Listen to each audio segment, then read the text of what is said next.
Mr. President, hindi ako magiging ng tawad. Nung ako'y mayor, pinakitaan ako ng evidence ng PDEA. Doon sa listahan, nandoon yung pangalan mo. Ayaw kong sabihin yan kasi magkaibigan tayo. Kung hindi magkaibigan, magkakilala. Sinabi ni dating Pangulong Rodrigo Duterte na pinanganib ni Marcos ang kaparehong kapalaran ng ama niyang diktador sa gitna ng pagtutulak ng charter change. Binalaan ni dating Pangulong Rodrigo Duterte ang kanyang kahalili na si Pangulong Ferdinand Marcos Jr. na ang paghahangad ng mga hakbang upang baguhin ang konstitusyon ay maaaring humantong sa kanyang pagpapatalsik. Tulad ng nangyari sa kanyang yumaong diktador na ama.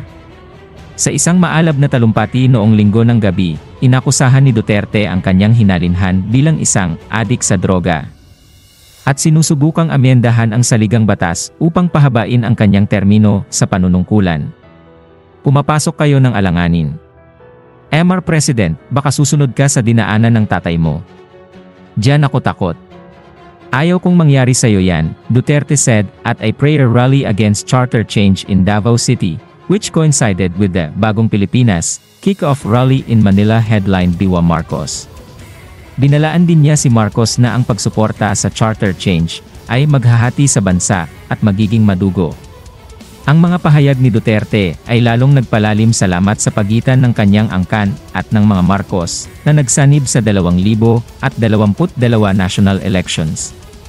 Ang relasyon sa pagitan ng mga pamilyang Duterte at Marcos ay umasim habang sinisikap ng bawat isa na patatagin ang base ng kapangyarihan nito bago ang 2025 midterms. Kung saan ang patuloy na debat sa mga pagbabago sa charter ay lalong nagpapahirap sa relasyon. Nakikita ni Duterte ang pagtatangkang baguhin ang konstitusyon bilang pagtatangka ni Marcos na kumapit sa kapangyarihan. Gusto mong ipagpatuloy ang iyong sarili sa kapangyarihan sa kapinsalaan ng buhay ng mga tao. Mabuti sana kung bright kayo kung drug addict ka lang naman at may asawa kang hungry for power, Duterte said, referring to First Lady Liza Araneta Marcos.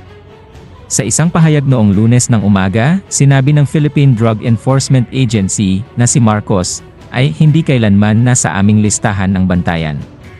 Ang videograph na ito nakuha noong Enero 28, 2024 ay nagpapakita ng dating Pangulo ng Pilipinas na si Rodrigo Duterte na humarap sa mga taga-suporta sa isang rally sa Davao City, sa isla ng Mindanao.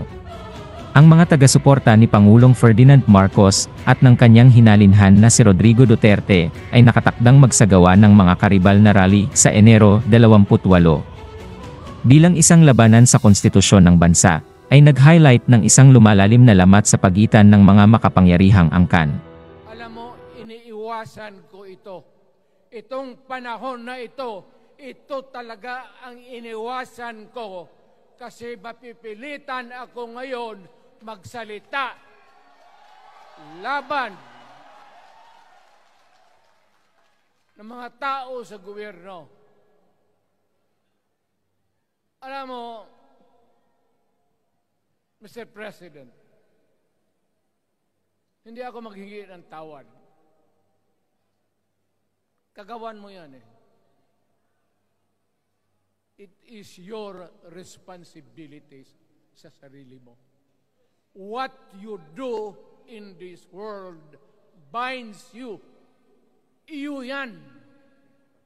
Huwag mong sisihin ang ibang tao kasi sarili mong utak at katawan yan.